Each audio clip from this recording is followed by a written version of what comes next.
A paz do Senhor para todos os nossos irmãos, para todos os superintendentes da escola bíblica, para todos os professores, para todos os pastores, para todos os obreiros, para todos aqueles alunos e alunas que, com alegria, com singeleza de coração, está sintonizado aqui no nosso podcast. Bênção do Senhor, queremos mais uma vez agradecer a Deus por esta oportunidade, onde hoje estamos aqui para falar algo ou comentar algo sobre a lição número 9, logo mais estaremos dando alguns detalhes, justificando novamente a ausência do pastor Bruno, o qual se encontra no Piauí, em uma agenda onde ele foi juntamente com outros pastores, e nós estamos aqui. Aqui está o diácono Daniel Dantas, temos aqui a presença também do presbítero Luiz Antônio. Então, nossas cordiais saudações a todos os irmãos e irmãs que estão sintonizados aqui do podcast. Então, bênção do Senhor para todos e a paz do Senhor, e esperamos que esse momento seja um momento prazeroso, onde a gente possa falar sobre a lição número 9, que trata sobre uma personagem bastante notável na Bíblia, Esté. Então, bênção do Senhor. Daniel também com a sua apresentação.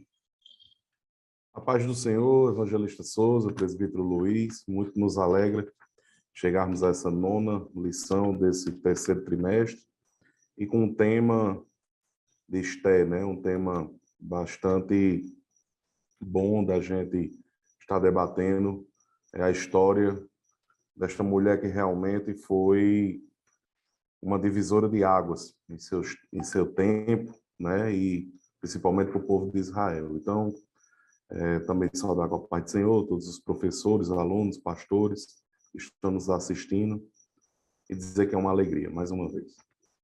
Amém. Presbítero Luiz Antônio.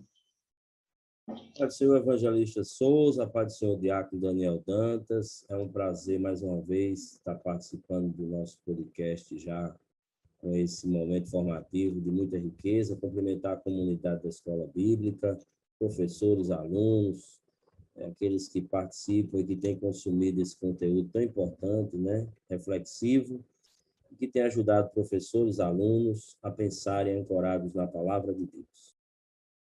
Muito bem, então, para isso, eu desejo aqui nós fazemos essa leitura, você que está aí escutando aqui o podcast, vendo, visualizando, pode conferir comigo esta lição. Eu vou ler aqui em Esté, alguns versículos do capítulo 2, nós temos aqui dos versículos 1 ao 8, então eu vou ler apenas a parte introdutória e lendo a parte final aqui do texto. Não vou ler todo o texto, porque os professores e os alunos têm aí a oportunidade de fazer esta leitura juntamente com os seus alunos.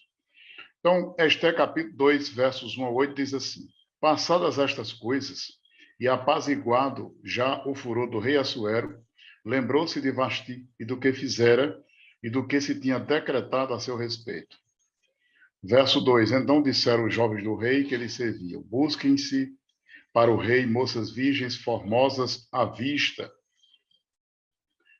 E o versículo 7 e 8, após fazer aqui uma descrição sobre a vida, um pequeno aqui traço na história de Esté, falando sobre Mardoqueu, diz assim no verso 7: Este criará Hadassa, que é Esté, filha do seu tio, porque não tinha pai nem mãe, e era moça bela de aparência e formosa à vista.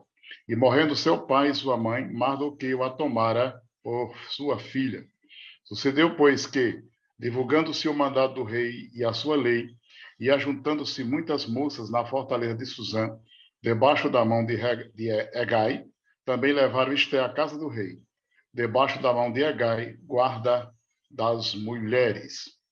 Então, esta é a lição número 9, que trata sobre Esté, de exilada a rainha. E de exilada a rainha, o texto, o tema, a epígrafe da nossa lição fala honrando a Deus e sua identidade. Então, é um tema bastante sugestivo, que fala sobre a vida desta personagem. E esta lição é importante os professores destacarem para os seus alunos em que os professores devem mostrar, que são os objetivos desta lição, as condições de órfã e exilada de Esté, quer dizer, a situação em que ela se encontrava ali no Império da Pérsia. E, ao mesmo tempo, essa lição também tem como objetivo evidenciar a fidelidade de Esté ali e o seu senso de responsabilidade e propósito naquele palácio diante de tanto luxo e tanta riqueza. E também o terceiro pilar dos objetivos específicos é exatamente levar os alunos a refletir sobre a importância de aproveitar bem as oportunidades. Então, nós temos hoje essa linda história sobre Esté, este livro que é, no sentido da nossa língua, da nossa tradução, não aparece a palavra Deus, pelo menos no sentido gramatical e na tradução que nós temos.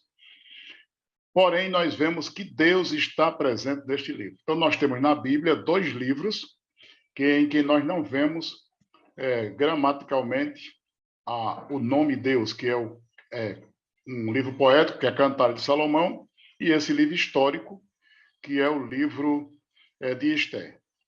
Então, nós temos aqui Esté, que é um dos livros históricos da Bíblia Sagrada, que nas nossas Bíblias ela vem exatamente antes de Jó e encerrando o ciclo dos livros históricos. Na realidade, Esté, ela é apresentada aí como, segundo o texto bíblico, a prima. Ela é a prima e, ao mesmo tempo, ela é a filha, pelo menos no sentido adotivo, de Mardoqueu. No sentido biológico, ela é prima. E no sentido da condição em que ela estava, ela é uma espécie de filha em que Mardoqueu a adotou em razão de ser uma pessoa órfã. E nós temos aí esta linda história. Então, o primeiro tópico fala aí sobre os traços históricos, algumas pinceladas biográficas da história de Esté. Nós sabemos que o cativeiro foi um dos grandes acontecimentos sobre a história do povo de Deus, principalmente sobre o reino de Judá. O cativeiro foi assim como se fosse uma espécie de uma grande martelada do juízo divino sobre a nação. E aconteceu em algumas etapas. Na primeira etapa, Nabucodonosor, que era o rei da Babilônia, leva uma parte dos exilados para a Babilônia, que é exatamente o que está descrito lá no capítulo 1 de Daniel. Ali é a primeira etapa do cativeiro babilônico, em que ele leva alguns jovens com habilidade, pessoas habilidosas, para servirem ali no império e no palácio do rei. E destaca-se no livro de Daniel a história daqueles jovens, aproximadamente, segundo os historiadores, no ano de 606. Depois nós temos a segunda etapa do cativeiro babilônico, que foi a segunda vez em que o Império Babilônico ele vai contra Judá, e dessa vez leva cerca de 10.000 pessoas da fina flor da nação, pessoas que foram levadas cativas. E é nesse contexto em que diz o livro de Esté que foi exatamente aqueles judeus que foram levados no tempo do rei Jeconias. Então, Jeconias é o rei, é o outro nome do rei Joaquim.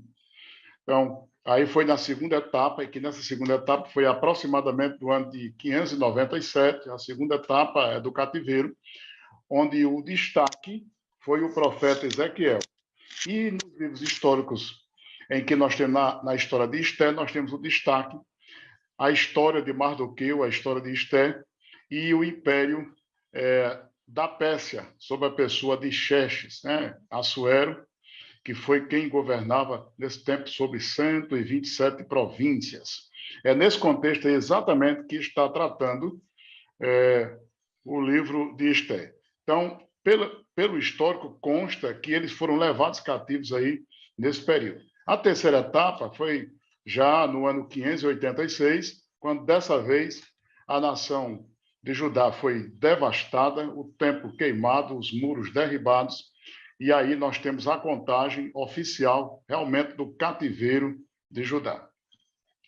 Mas, pelo que nós lemos aí, logo na introdução, nós temos aí que os ancestrais, a história de Esté, vem exatamente desse período em que a tribo e o seu povo estava cativo nas nações. E grande parte desses cativos foram para a Babilônia, mas outros permaneceram ainda no Império da Pérsia. É exatamente nesse pano de fundo histórico, geográfico, que ocorre a história de Esté.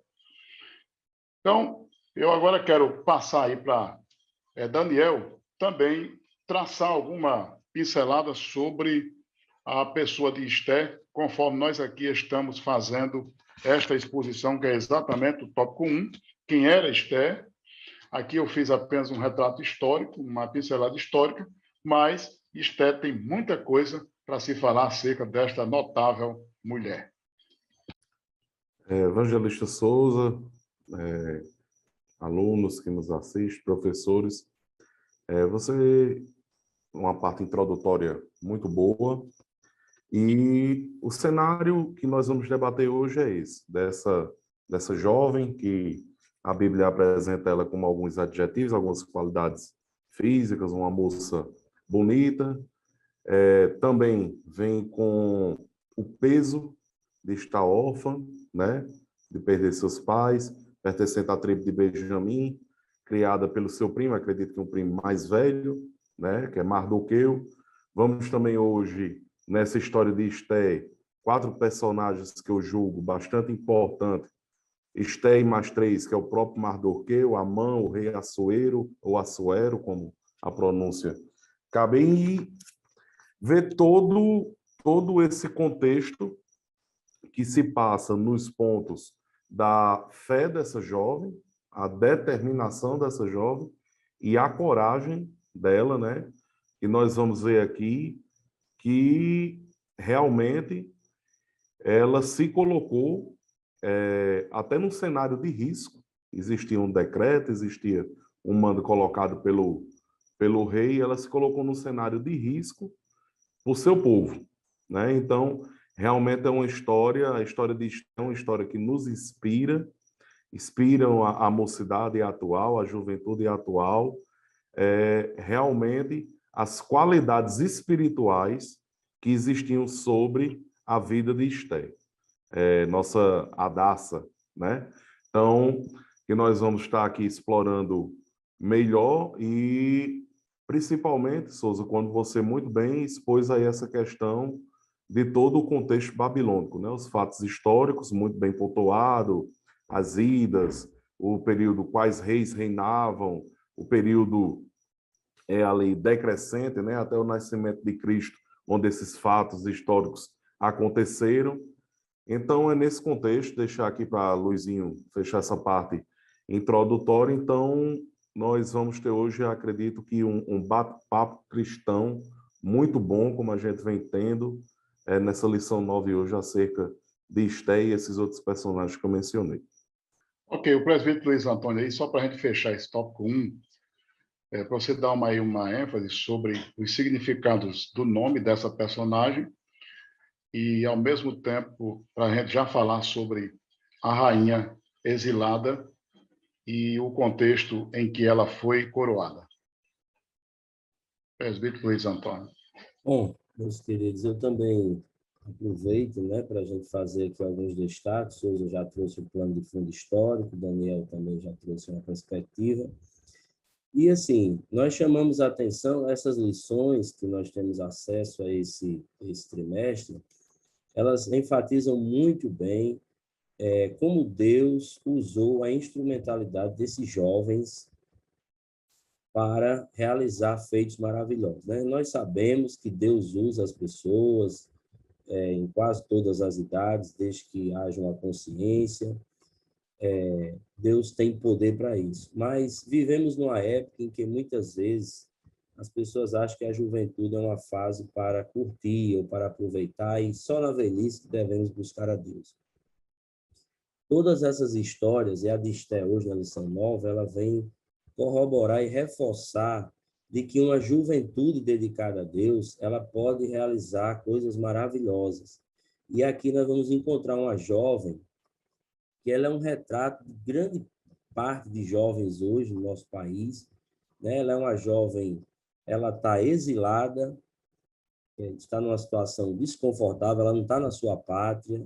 Ela, como Daniel frisou, e eu vou também aqui aproveitar esse ponto, Souza, ela era órfã de pai e de mãe, foi criada por um primo, Mardoqueu, e por aí nós já temos um plano de fundo bastante complexo, né? A gente já vê que a vida dela foi uma vida bastante complicada, e nós vamos ver, né, essa questão dos nomes que Souza mencionou, a gente já vai verificando, né? Hadassa é o nome hebraico de Esté, e Esté seria o nome persa, né? Porque ali havia também uma estratégia de Mardoqueu, que isso chama atenção, o fato de Esté obedecer esse pai, né, adotivo, que era primo, e uma das estratégias que a gente vai falar depois no concurso é que ela não revelasse a sua nacionalidade.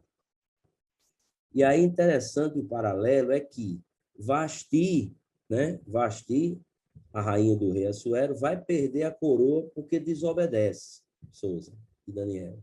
E Esté vai ganhar a coroa porque tem a capacidade de obedecer. E é isso que eu gostaria de deixar nesse primeiro ponto. É claro que Vasti tinha muitas razões para não cumprir aquela ordem do rei Assuero, porque ela se sentiu, né, usada. Era um banquete de 180 dias, quer dizer, o maior banquete da história, 6 meses de banquete, uma gama de pessoas bêbadas, e depois aquela mulher que também estava no banquete com as mulheres ser chamada para ser exibida como um troféu para uma gama de homens bêbados. Então, no plano de fundo, ela tinha razões para não participar. Porém, Vasti não leu as consequências dos seus atos. Ela não leu os efeitos colaterais de dizer não ao homem mais poderoso do planeta naquela época. Já Esther, no outro plano de fundo, como Souza fala, esse livro não menciona a palavra Deus, mas está tomado, né, está crivado de detalhes aonde a mão invisível de Deus está agindo. E eu gostaria de deixar esse paralelo. A rainha Vasti perde a coroa por um ato de desobediência. Esse ato de desobediência vai abrir uma janela de oportunidade e que Deus vai fazer conexão com a órfã que está lá em Suzano, do outro lado, e ali vai surgir uma situação onde Deus vai colocar uma menina com um histórico de vida muito difícil, vai colocar essa menina dentro do palácio.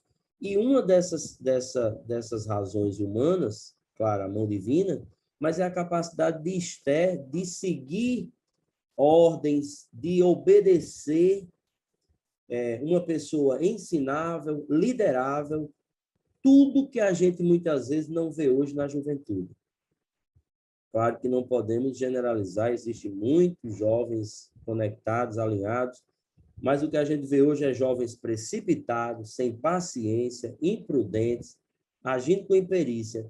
E Esther segue o plano de um tio, de um primo, né? No caso ali um pai adotivo, mas uma relação muito distinta, e ele vai dando ordens a ela, orientações, inclusive Souza, até dentro do palácio, depois que ela já era rainha, isso chama muita atenção. Ela vai continuar seguindo a ordem do seu pai adotivo, ou as orientações, se a palavra ordem aqui for muito pesada, mas a grande verdade é que Esther, ela tinha a chave da vitória que muitos de nós não temos, que é a capacidade de obedecer, de cumprir normas, de seguir orientações normativas. A gente sabe o mal que existe na vida de uma pessoa que não consegue seguir orientações do seu pai, sua mãe, do seu pastor, do seu líder. Hoje, a maioria dos problemas que nós temos na nossa casa, nossa família, na igreja, nas empresas, é a incapacidade que as pessoas têm de seguir orientações. Claro que as pessoas podem questionar com inteligência. Nós não estamos defendendo aqui a obediência servil e a crítica. Mas nós estamos aqui colocando que uma grande mulher perdeu o reino porque por um ato de desobediência. E outra órfã, Deus está levantando, e a chave que Deus está usando é a obediência. Muito bem pontuado aí o que o presbítero Luiz Antônio falou sobre essa rainha exilada. Realmente, se nós formos analisar as razões pelas quais Vasti não compareceu, conforme o rei queria mostrar a beleza da sua esposa, né? Disse que ele já estava alegre pelo vinho. Então, em outras palavras, fazendo aqui uma tradução, ele estava bêbado. Então, se nós formos ver aí, ela teria muitas razões para não querer se apresentar na frente daqueles homens bêbados. Agora, realmente, a força do livro mostra o poderio do rei, os costumes persas daquela época não deveriam ser ignorados, qualquer que fosse a justificativa. Por isso que os conselheiros do rei, para que o rei não ficasse desmoralizado, se alguém for questionar assim, alguém de repente vai questionar. Agora, mas isso não seria assim uma espécie de autoritarismo do rei? Ou uma espécie de patriarcalismo? Ou então uma ordem arbitrária? Sim. Só que a Bíblia não justifica isso aí. A Bíblia só quer mostrar o seguinte, é que dentro daquele contexto em que havia aqueles costumes, uma moça, uma jovem, ela decidiu demonstrar as virtudes que ela possuía e os valores que ela tinha e o que ela havia aprendido juntamente com o seu primo e, ao mesmo tempo, pai. Foi quem ensinou os valores judaicos, onde ela realmente tinha os princípios da fé no seu coração, e é esse o grande objetivo do livro de Esther. Não é mostrar o despotismo do rei, ou mesmo a arbitrariedade dele, ou até mesmo algo que pode ser questionável do ponto de vista até mesmo do cristianismo, até porque o cristianismo não havia sido ainda a razão e a implantação naqueles tempos, mas sim o Império Persa. E foi exatamente aí onde os conselheiros do rei dão uma orientação ao rei para que a rainha Vasti seja destituída e haja aí uma espécie de concurso, né, entre aspas, uma espécie de escolha em que aquela festa tão polêmica e inesquecível, ela ia resultar numa espécie de escolha de moças virgens e formosas. Então, as jovens mais belas do reino, de todas as províncias, onde, segundo o livro, deveriam comparecer ao palácio, e Esté foi uma dessas escolhidas. Será se ela foi escolhida simplesmente porque foi do agrado do rei? Não, nós cremos que por trás de tudo aquilo há um trabalhar de Deus em razão do seu povo. Então, gostaria aqui que o diácono Daniel falasse aí algo sobre exatamente esse pormenor em que Deus resolve escolher a rainha Esté como aquela que seria uma das protagonistas na libertação do seu povo. Bem, Souza, como dito por Luiz, essa situação desagradável que se colocou nessa grande festa e acredita-se que ali o rei Assuero já um pouco fora do seu senso normal, né, de raciocínio, de ordem moral, vamos dizer assim, e convidou, como o Luiz já bem falou, a todo aquele contexto que aconteceu com a rainha Vasti, né, que se negou, o rei chegou a consultar os sábios do reinado e a orientação foi que destituísse e colocasse outra rainha em seu lugar. E ali se abre esse concurso, né? E o interessante é que as inúmeras províncias que estavam ali sob o controle do rei Assuero, 127. 127, muito. E eu imagino a multidão e a quantidade de jovens, né, que foram levadas perante ao palácio do rei para serem escolhidas. E um fato interessante que nós não podemos, mais uma vez, batendo nessa tecla, mesmo que o nome, a palavra Deus não venha a ser mencionada no livro de Esté, mas a ação divina do Deus de Israel nessa história e a vontade de Deus e principalmente o fator de usar as pessoas certas no contexto certo para que a vontade de Deus venha a acontecer é muito lindo. E eu imagino a cena, conjecturando aqui essa minha narrativa, eu acredito que Assuero, quando colocou os olhos em Esté, Souza, como dizemos aqui nos dias atuais e dias passados, foi uma paixão à primeira vista. Porque eu imagino, Luiz, que muitas e muitas e muitas jovens formosas, bonitas, existiam ali naquele concurso para essa tão disputada única vaga que era de estar ao lado do homem mais poderoso da terra, né? Naquele contexto. E Deus faz com que os olhos do rei Assuero se encantem por a nossa, então, Esté e Hadassah, né, que é o seu nome hebraico.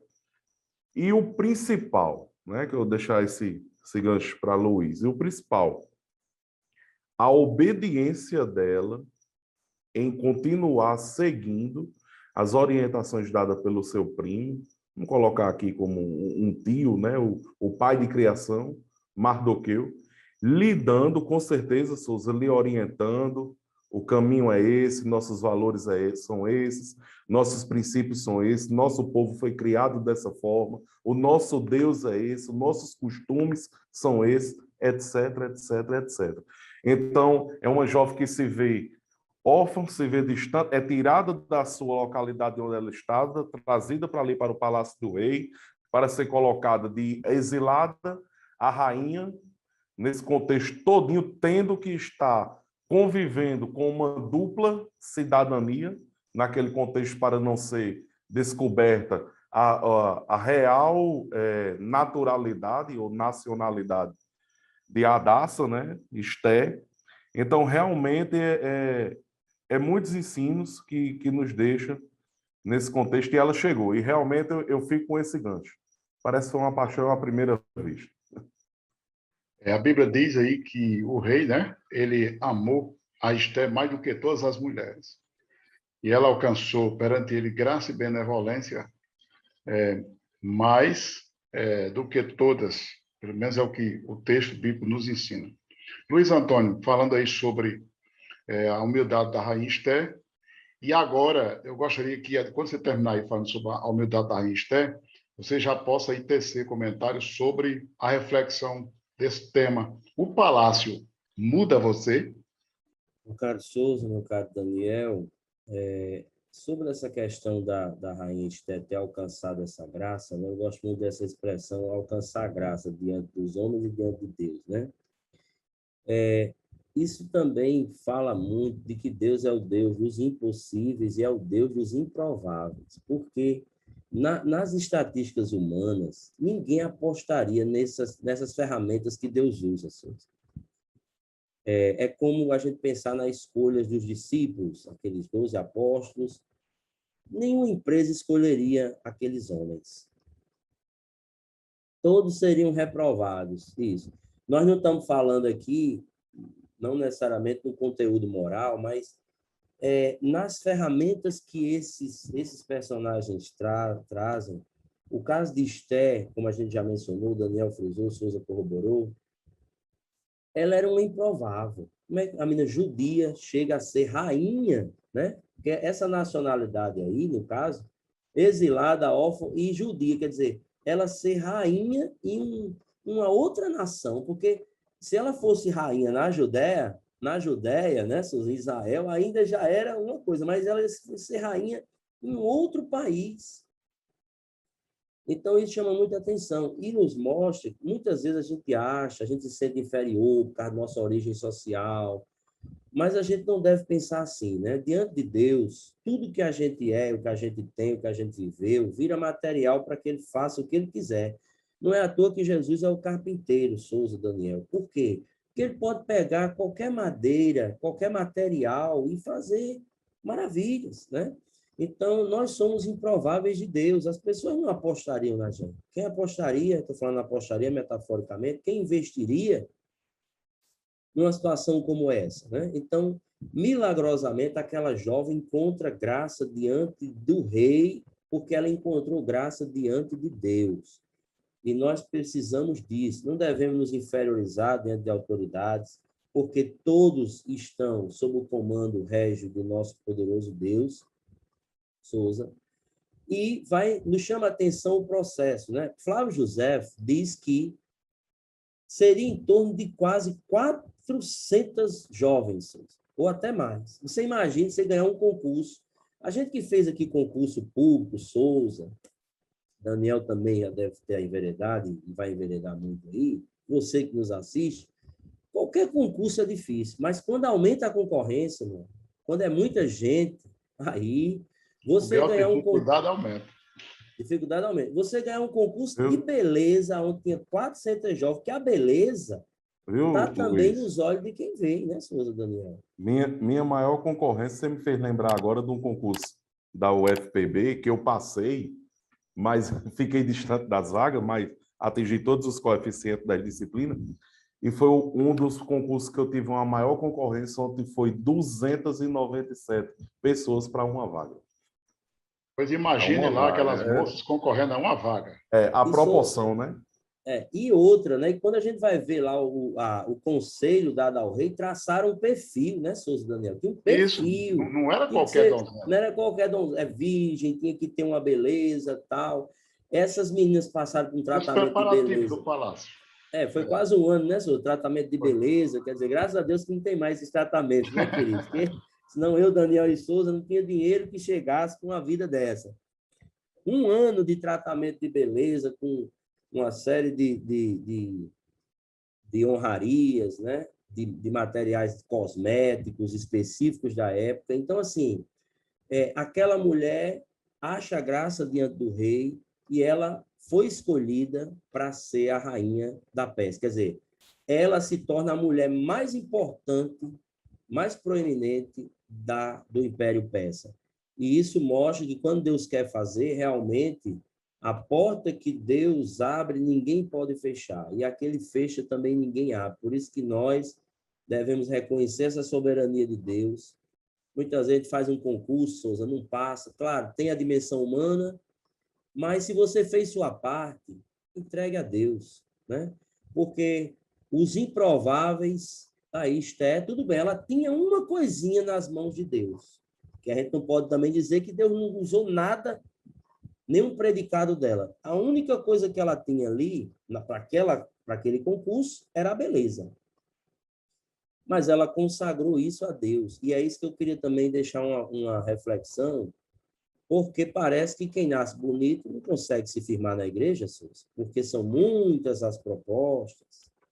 E Esther, ela é o sermão eloquente de Deus de que a beleza, ela é uma moeda de dupla face. E eu vi isso durante toda a minha vida, Souza também, Daniel, que já tem aí já uma idadezinha considerável, que é o seguinte: a beleza pode ser uma bênção, mas ela também pode ser uma maldição. Então, é como qualquer predicado que a pessoa tenha. É muito inteligente, pode ser uma bênção, uma maldição. Pode ter muito dinheiro, uma bênção, uma maldição. Então, como é que a gente canaliza o que Deus nos deu? Esther, ela usou a beleza dela para um propósito de Deus. Então, a gente deveria ter essa humildade.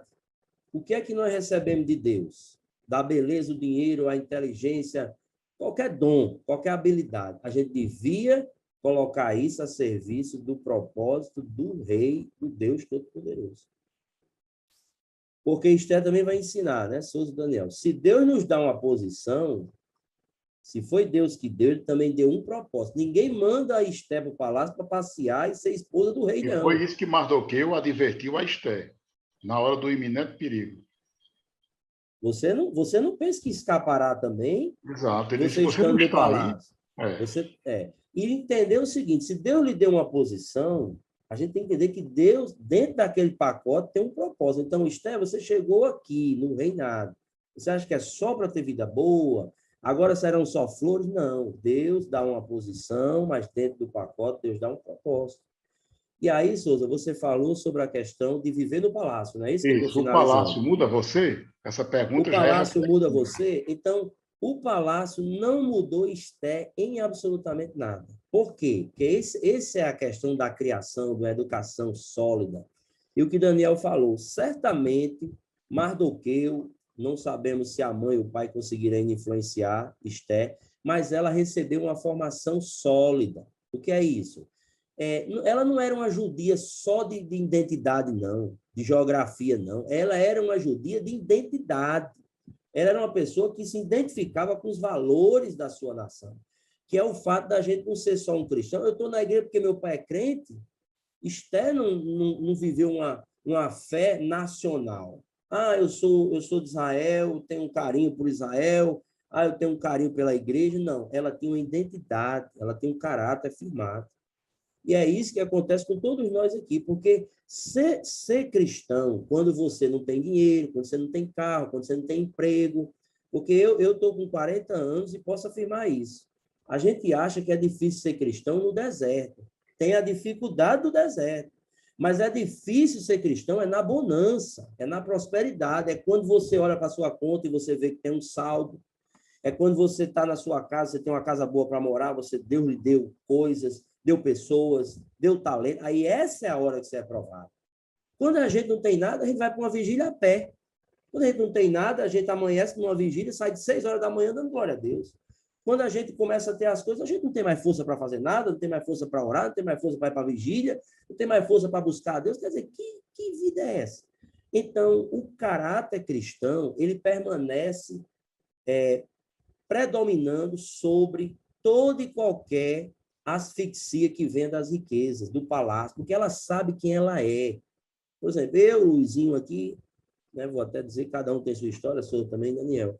Eu sei de onde eu vim, eu sei quem é o meu pai, eu sei quem é minha mãe, eu sei as dores que eu já vivi, as dores da vida que eu carrego. Então, como é que eu vou me exaltar? Se o que eu tenho, um pouquinho que eu tenho, sei que veio das mãos do Eterno. Nada o homem pode ter se do céu não lhe for dar. Então, me orgulhar de quê?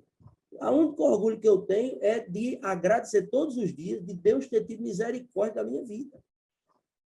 E você devia fazer a mesma coisa. Nós que estamos jovens, você tem um pai crente, uma mãe crente, uma igreja forte, um grupo que você participa forte. Quer dizer, isso era para ser motivo de gratidão. Então, termino dizendo, Esté não houve mudança na personalidade de Esté, porque ela tinha um caráter forte, um caráter que foi bem desenvolvido e teve também influência do seu pai adotivo, seu primo, Mardoqueu. Já muitos jovens precisam dessa influência, dessa educação cristã. Eu digo muito, nós não apenas precisamos ser cristãos, nós precisamos nos tornar cristãos. E tornar, Souza, é um processo de formação, de vivência, de liderança, de tudo que a gente vive com Deus. Então, Esté é esse exemplo. O palácio não mudou Esté. Agora, Esté mudou o palácio. Mudou o palácio. Isso me faz lembrar Moisés. Moisés viveu no palácio 40 anos. Porém, ele sempre primou, foi ativo nos princípios que a sua mãe certamente lhe repassou e ensinou. Sua mãe Joquebede. Nós temos a história daqueles 3 jovens, dos 4, né? Os 4 jovens que foram levados cativos, está em Daniel, juntamente com os seus companheiros, e eles também não se dobraram e o palácio não mudou aqueles homens. Pelo contrário, eles influenciaram o palácio e lá se tornaram grandes exemplos de que eles adoravam ao Deus de Israel. Esté é nesta mesma linha.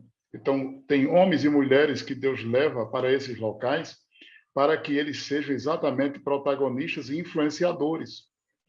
E não serem influenciados. Aí está uma prova marcante de que as pessoas argumentam muito o fato, mas aí lá naquele local eu vou ser influenciado. É verdade. Se aquilo for mais forte, naquela personalidade, sim. Mas se a sua vida e o princípio cristão é mais forte, você é quem vai influenciar.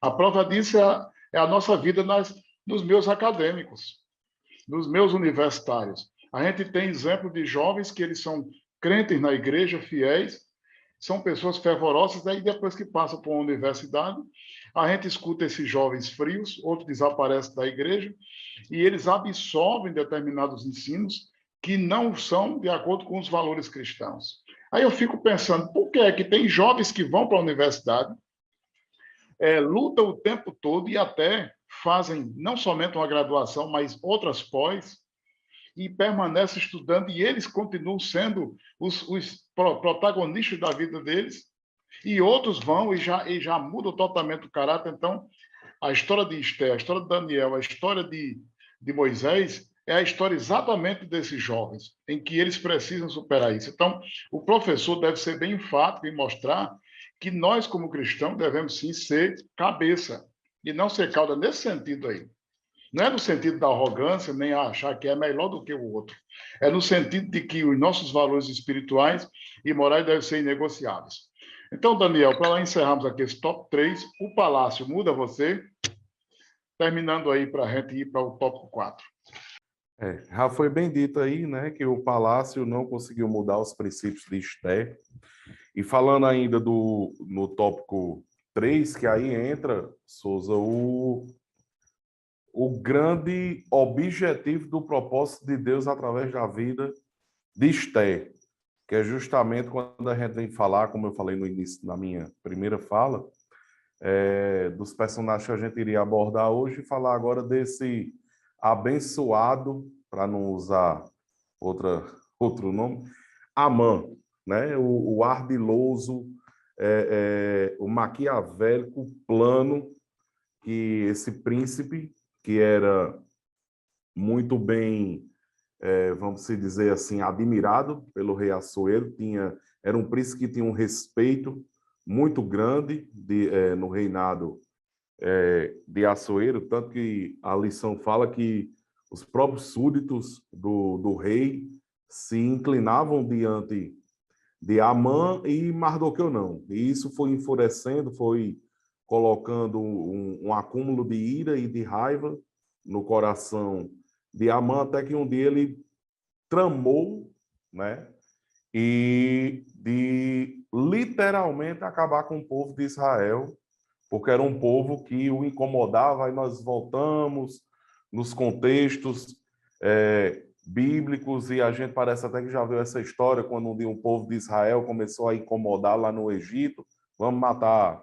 Quando um dia veio a promessa já após, no Novo Testamento, com a chegada de Cristo, uns reis passam no palácio de Herodes e dizem, não, existe um rei, quem é a criança não sabe, manda matar. E assim, sucessivamente, parece que a busca desenfreada, e até pegando um gancho bem rápido, eu vou entrar e voltar aqui, um gancho escatológico, entrando e voltando, é como o irmão Galdino, meu sogro, ele costuma dizer, diz, Israel literalmente é o termômetro da terra. Nós olharmos para saber de tudo, o que foi profecia lá atrás, que já se cumpriu, que ainda está para se cumprir. Então, Israel realmente, ele vem ser esse termômetro nessa conjectura. E esse plano terrível, né, esse plano diabólico de Amã, de querer exterminar, Luiz, ali, o que era de Hebreu, principalmente, ele traçou, eu tenho certeza que ele traçou Mardoqueu como um inimigo ali particular. Ele criou isso na mente doentia dele, no coração cheio de rancor, de ódio, de raiva dele contra Mardoqueu. E é aí onde Deus entra com o propósito, com a ferramenta chamada Esther. Mardoqueu leva o plano terrível, todo o plano terrível de Amã até ela, e é aí onde ela entra, que com a sua coragem, né?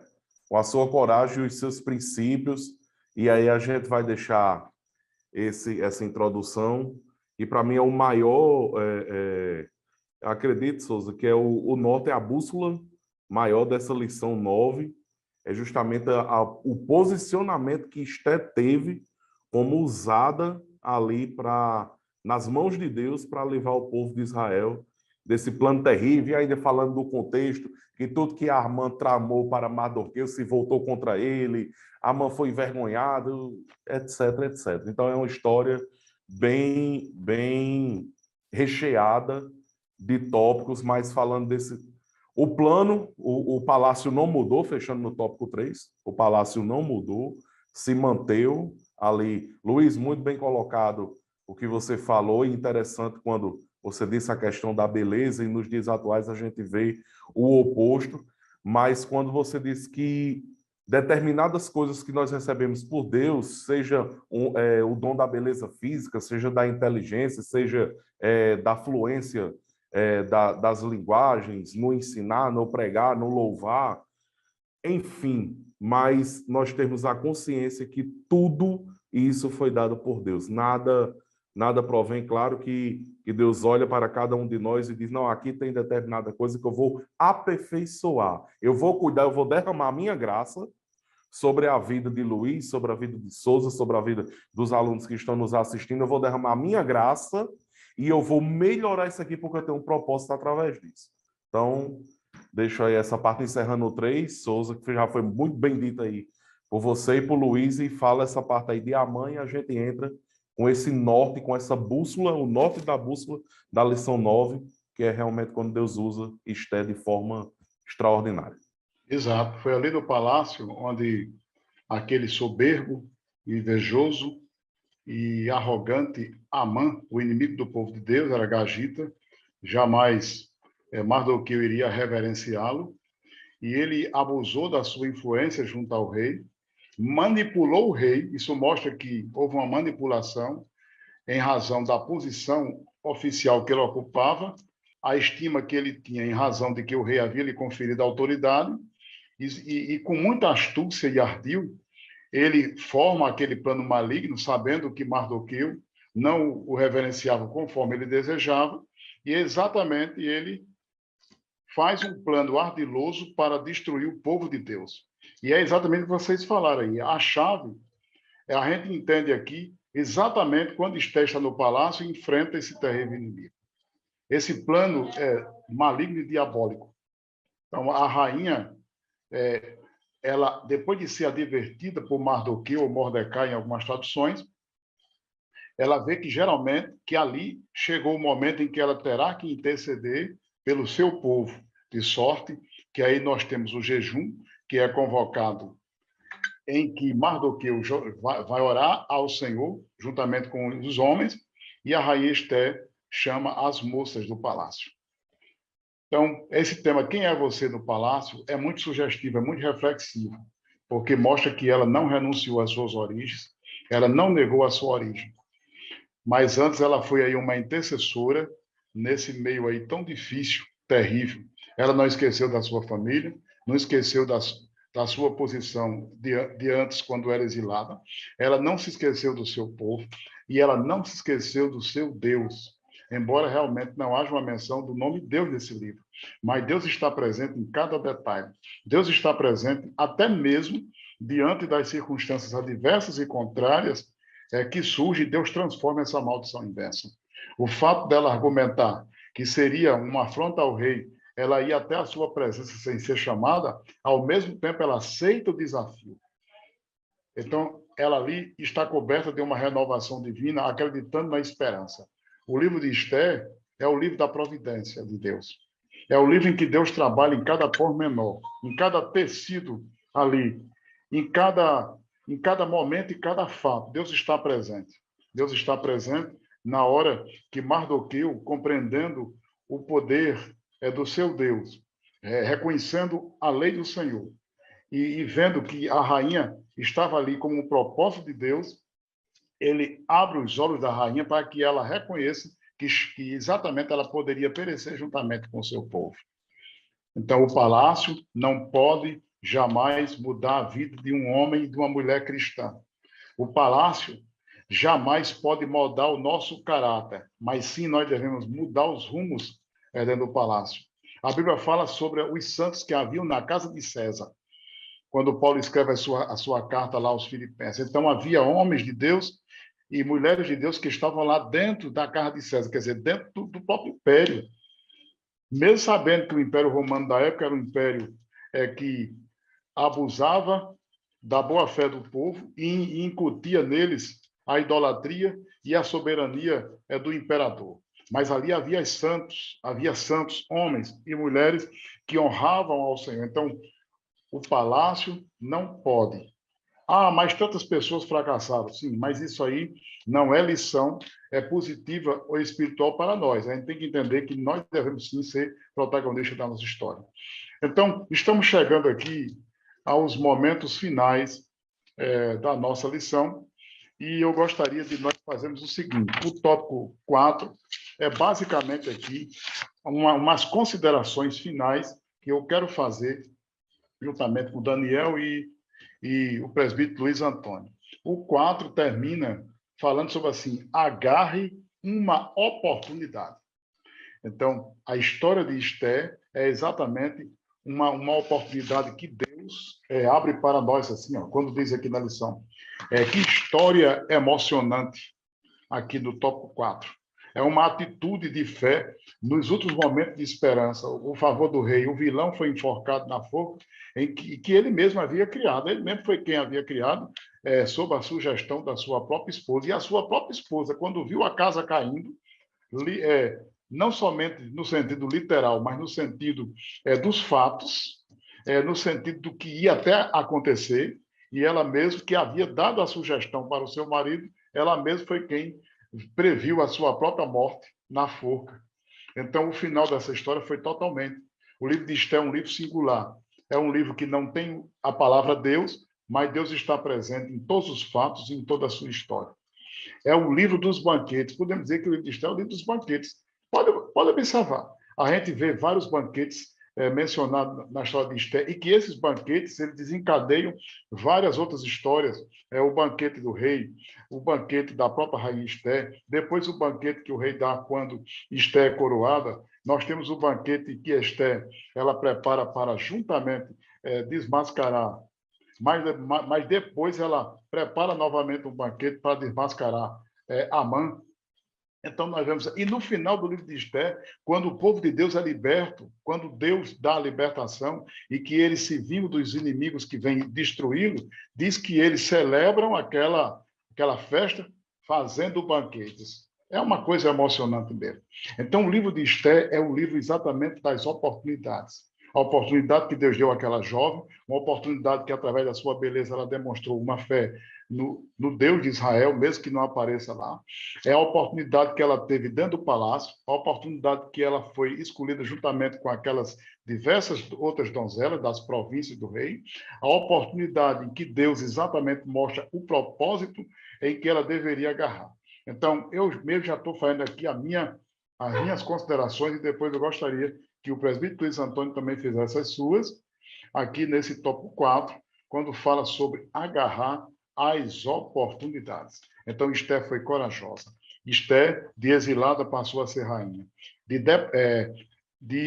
Talvez de deportada, não sabemos, e a história não diz se ela nasceu ali na Pérsia, mas acreditamos que ela nasceu na Pérsia. Apenas que os seus ancestrais foram levados para o cativeiro, mas aquela moça órfã, de pai e de mãe, criada aos cuidados do seu primo, que ao mesmo tempo é o seu pai adotivo. Ela soube cultivar a esperança no Deus de Israel. Aquela moça que Deus usa e se torna uma das protagonistas do Império Persa e uma das figuras mais importantes dali. Então, Deus tem grandes oportunidades para nós. Então, eu já estou fazendo aqui as minhas considerações e gostaria que Luiz fizesse as suas e depois o diácono Daniel.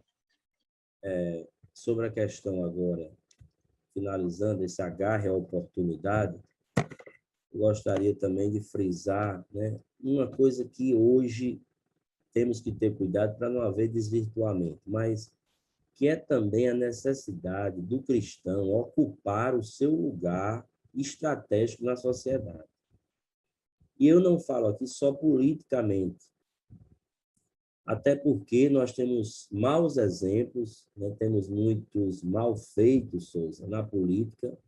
A gente vê muitas pessoas cristãs que entram na política e acabam sendo vencidas pela corrente. E tem outros também, que são exceções honrosas, que fazem um bom trabalho e que contribuem. Mas o que eu digo é agarrar a oportunidade também, fala de nós cristãos ocuparmos espaço de estratégia na sociedade. Isso foi uma coisa importante que tem acontecido nos últimos anos no Brasil. A gente sabe que no Brasil existe hoje crescimento evangélico, existe sim estratos de crescimento, e existe o inchaço evangélico. Existe aí uma série de igrejas que elas não cresceram, elas incharam porque elas negociaram tudo em nome do crescimento, em nome do resultado. Então, isso também não coaduna com os nossos princípios. A gente não quer uma igreja em nome de um pragmatismo, isto é, o resultado que sacrifica o princípio, né? Mas o que a gente também precisa entender, pronto, quando o jovem vai à faculdade, como o Souza mencionou, a gente era para ir para esse lugar e ocupar estrategicamente nosso espaço, com elegância, com inteligência, mas sabendo viver ali dentro.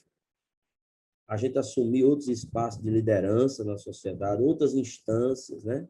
Por exemplo, eu estou falando para jovens aqui, Souza é diretor de escola, coordenador e professor. Hoje a escola tem uma instância, o Grêmio Estudantil, ensino médio, mas que pode ter representação do fundamental anos finais. Você conta um jovem evangélico nessas instâncias de colegiados, nessas escolas estaduais e até mesmo em outras federais. Então, por quê? Pode até ter, mas é difícil. É muito difícil, né? Para Então, entender que aí é ocupado pelo espaço desses outros que influenciam os outros. isso. Aí você, claro, nós sabemos que a escola é laica, mas quando um cristão verdadeiro ele assume um lugar estratégico, no mínimo ele é uma barreira para muita coisa ruim, Souza. E eu já prestei atenção que, como já dizia aquele grande autor, não sei se foi mas eu esqueci agora para não errar o nome, mas ele dizia que pior do que a maldade dos maus é a omissão dos bons. Isso também é muito forte. Eu já fui trabalhar numa escola que ninguém queria ser o diretor, e quem assumiu atrapalhou a vida de todas as pessoas naquela escola. Sabe por quê? Porque os bons disseram, não, ninguém quer, ninguém quer, ninguém quer. Pronto. E aí, pessoas erradas assumem lugares estratégicos e nós temos problemas sérios. Então, agarrar a oportunidade fala de cada um de nós no seu lugar. Daniel aqui é contador, então ele tem um espaço estratégico, Souza é educador, eu também. Aonde estejamos, sejamos como a rainha Esther, que a gente possa ser um vetor de potencialização de coisa boa, que a gente ajude o bem a se organizar, que a gente não deixe que o mal se organize na sociedade e que o bem viva desorganizado. Que a sensação que a gente tem é essa, é que o mal se organizou, que as pessoas que muitas vezes não têm uma arquitetura de valores, nem cristã, nem de nenhuma outra sorte, assumem esses espaços e elas reinam e estragam vidas de muitas pessoas. Então, você jovem, que você também, que nós como igreja preparamos os jovens para liderar, não só para consumir informação, não só para ser liderado, mas para liderar nas escolas, na faculdade, no trabalho, para ser um gerente, para ser formador de formadores, para ocupar esses espaços. Jesus disse que a luz tem que ser colocada no velador, tem que estar lá, iluminando a cidade, iluminando a casa. Então, não podemos pegar a luz e colocar debaixo do alqueire. Então, deixa essa mensagem. Hoje foi um conteúdo, até a gente, Souza, a gente disse que vai ser rápido e o conteúdo vai nos inflamando, mas que a gente viva também o engajamento e o empoderamento do cristianismo. Eu não estou dizendo aqui, fazendo apologia a tudo a gente ir para a política. Como eu estou vendo hoje, quero deixar também essa pequena No sentido reflexão. geral, o cristão ocupar postos importantes. Não é obrigado Isso. só. Mas, Souza, mas hoje a gente também vê, hoje também um efeito deletério, que é o quê? Muitos pastores chamados para pastorear hoje vão ser políticos. Então, isso também tem que ser uma reflexão que a gente tem que fazer. Porque eles têm um chamado, depois esse chamado parece que dá uma pausa, Souza, dá um stand-by, e eles vão para a política. Pode sim, mas devemos pensar sempre. Deus tem pessoas para cada área, para cada lugar, e eu acredito que quem Deus chamou para ser pastor está honradíssimo e pode fazer muito. Então, que a gente tenha cuidado com esse desvirtuamento. Nem 8, nem 80, nem tão pouco, nem tão muito. Mas que cada um de nós sejamos um externo palácio iluminando a vida das pessoas. É isso, Souza e Luiz, e agarrar a oportunidade. É realmente, jovem, você que nos assiste, essa aula, agarre a oportunidade de obedecer, como foi muito bem enfatizado aqui na aula de hoje. Agarre a oportunidade e apegue-se no crescimento da sua fé diariamente, porque Esté teve coragem, Esté teve fé, o mal por ele só se destruiu, caiu por terra, Amã teve o destino ao qual plantou, né? O povo de Israel foi liberto, o propósito ao qual Deus queria usar Esté atingiu o seu alvo final com sucesso, porque os planos de Deus não se frustram. O povo de Israel foi liberto, o povo de Israel foi salvo. E o momento de gozo, de alegria, de regozijo existiu para o povo de Israel naquela época. E realmente, hoje, quando a gente trazendo para uma narrativa contemporânea, nos dias atuais, falando de século XXI, hoje eu estava na rede social, vi um vídeo, coisas que a gente utilizava na década de 80 e 90 e a gente não lembra mais. Desde um simples pirulito Zorro, era bom. A um brinquedo, enfim. E literalmente, mesmo hoje com toda a força da internet, da tecnologia, do avanço, mas mesmo eu sendo o mais jovem aqui entre os três, né, com 33 aninhos de idade, mas eu posso dizer, Luiz, que a gente era feliz e a gente não sabia. Hoje, eu vi uma narrativa esses dias também, que um filho dizendo que o pai é muito difícil ligar para ele, né? E a mãe sempre liga, pergunta como é que tá, mas o pai é muito difícil. E ele disse que o telefone tocou, quando ele viu era o pai, e ele disse, meu Deus, aconteceu alguma coisa ruim. Aí ele atendeu, oi, pai, né, carinhosamente, oi, pai, o que foi que aconteceu? Ele disse, não, meu filho, eu só queria ouvir sua voz, porque a gente só se fala pelo WhatsApp. E ali ele se desmanchou em lágrimas. Então, deixa essa reflexão. E hoje, o que me conforta é, mesmo a gente tendo exemplo de jovens, como bem dito, jovens fervorosos, jovens que estão ali dentro da igreja, participando de trabalho, dentro de círculo de oração, envolvido num congresso belíssimo, onde Deus fez maravilhas, grandes coisas que a gente viveu aqui em Quartos Novos, agora no final do mês passado, de julho, e às vezes entra num contexto acadêmico, num contexto de universidade, e eu não sei o que é que dá na mente, abre as brechas, mas também nós temos os remanescentes. Nós temos as Estés, nós temos os Josés no Egito, que realmente entram, vão, saem, vão ali aprender o propósito do que precisam para a formação secular da vida deles, mas não abrem mão da fé, não abrem mão do propósito, não abrem mão dos princípios, não abrem mão dos valores, não dão as costas para a igreja e vão ser atalaias na mão do Senhor para ser colocados, como nos diz, nos lugares certos, para iluminar, para ser sal da terra e fazer aquilo que Jesus nos chamou e deu o compromisso a você que está nos assistindo e a cada um de nós. Ide por todo mundo, pregar o evangelho a toda criatura. Então, isso é missão missionária dada a cada um de nós, desde o dia que nós levantamos a mão e confessamos a Cristo como Salvador. Quero agradecer a oportunidade de mais essa belíssima aula. E o trimestre já está encerrando, né? O ano voou. Quando a gente pensar que não, aí já é o quarto trimestre. Souza, já viu alguma coisa de tema? Eu olhei a CPAD hoje, não vi nada ainda, não. Não, não vi ainda não, mas ainda vou olhar. Então pronto. Pois a paz do Senhor, que Deus abençoe a todos. Amém. Então, que Deus nos abençoe, abençoe a todos, que a gente possa seguir o exemplo de Esté. Esses dois nomes sugestivos, né? Significa, o nome dela no hebraico, Adassa, significa murta, que era uma planta bem cheirosa, perfumada, e o nome persa, que é estrela, que é Esté. Então, que a gente possa ser uma estrela para brilhar no mundo, no testemunho, e a gente possa ser Adassa, para continuar perfumando a glória daquele que nos envolve na sua bênção poderosa. Então, Deus nos abençoe sempre, e a todos aqueles e aquelas que estão aqui nesse podcast. Bênção do Senhor. Paz do Senhor para todos.